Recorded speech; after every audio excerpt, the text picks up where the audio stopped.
నాకు నిన్న అనుమానం వచ్చింది. నేను చెరువులో దొచ్చిన నిన్న కాళ్ళకు పట్ట తలిగేది, ఒక్కడి కూడా తలగలేదు. అరే నీ అక్క ఏమైంది మరి తలుగుతలేదు నీ అక్క చేపలకు అంటే ఒక 2 చేపలు చచ్చిపోయి ఉంది. ఇది కూడా బాతు చచ్చింది. కొంగలు చచ్చినాయి, బాతులు చచ్చినాయి. అందరు ఏమన్నా తెలుసా ఎవరన్నా? తెలియదు. ఇక రాత్రి పూట వచ్చినోడు ఎవరు తెలుసు, ఇక తెలియంది ఎవరు అన్నాం. ఈ బాతు రోజు తిరిగే దీని దాని వాళ్ళకి పడ్డది తిన్నాం.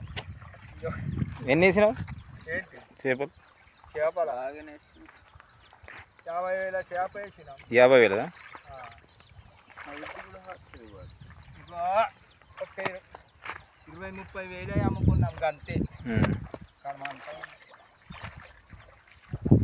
వాడు పట్టుకొని తినాక నేను అద్దన లేదు కానీ వాడి పని